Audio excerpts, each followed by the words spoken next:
So, continuing with topic 5, certainty, we need to now address the requirement that terms need to be certain and clear in their meaning. So, just recapping, there are three aspects to contractual certainty: completeness, certainty, and the term must not be illusory. And so, here we're going to focus on the certainty requirement. And also returning back to our kind of mind map, our overview, we've addressed the area that's in grey, and now we're continuing on to talk about what it means for a term to be vague or ambiguous. So a contract can fail because a particular term is so vague or imprecise that the courts can't attribute a meaning to it. The courts cannot enforce a contract if they can't identify the obligations that the parties have with some kind of precision. Courts don't take a narrow or a pedantic approach to the requirement of certainty, and they will find a meaning if they're capable of doing so. So unless it's impossible to do so, they will find a meaning. And the authority for that is the Upper Hunter County District Council and Australian Chilling and Freezing Company case.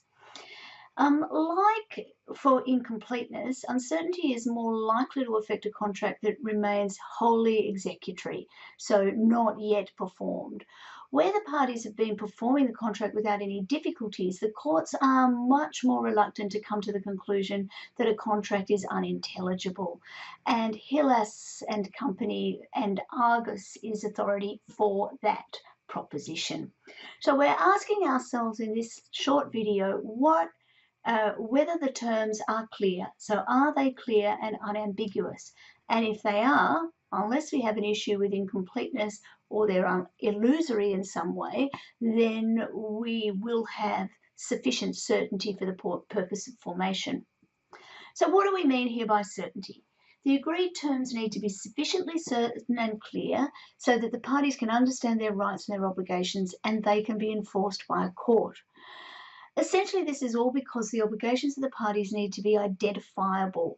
In order to determine whether you have breached a contract, it needs to be clear what the contract required you to do.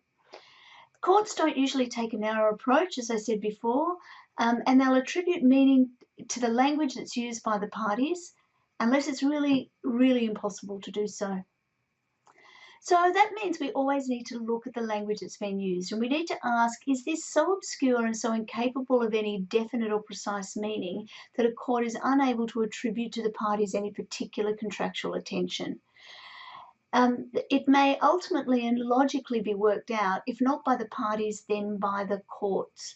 And they were the words of Chief Justice Barwick in the Upper Hunter County District and Australian Chilling and Freezing Company case. Of course, that all sounds pretty straightforward, but interpretation isn't always easy. So what do these terms mean? Timber used in the building must be of a high quality. The eggs need to be fresh. The rent payable needs to be reasonable. The devil's in the detail here. It can be quite difficult to ascertain what the terms actually mean in practice. Take a look in particular at Upper Hunter Council, which I've mentioned already a couple of times now. It's in your casebook at 6.20.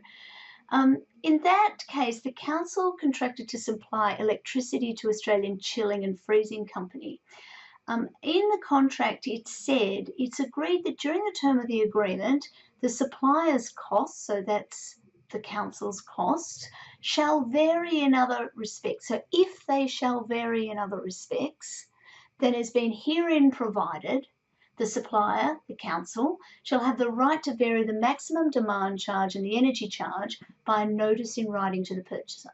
So what does that mean? Gobbledygook largely, but this is how contracts are sometimes drafted, less and less so as we get better and better trained lawyers, let me tell you. So basically they're saying, we have agreed that while this agreement is on foot, if the council's costs vary in a way other than has been provided in the contract, then the council shall have the right to vary the maximum amount that it charges and the basic energy charge by giving a notice in writing to the purchaser, so to the chilling company. Now, that's just me doing it off the top of my head, but obviously there is some ambiguity in a range of things here, and I've put in bold on the slide where I see the ambiguities. Vary in other respects. What does that mean? Please excuse my dog. And have the right to vary by giving a notice. So the council sought to increase the charges by using this term, and the company argued that the clause itself was void for uncertainty.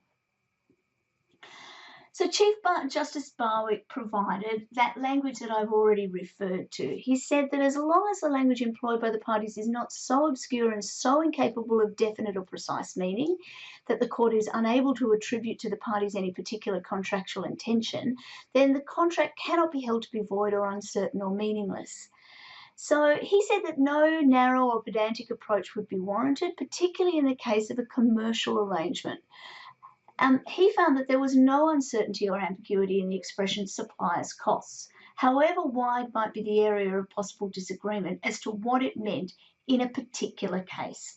So he ultimately found, or the court found, that despite the breadth of that term, there was an enforceable term, and it didn't fail, it was not void for uncertainty.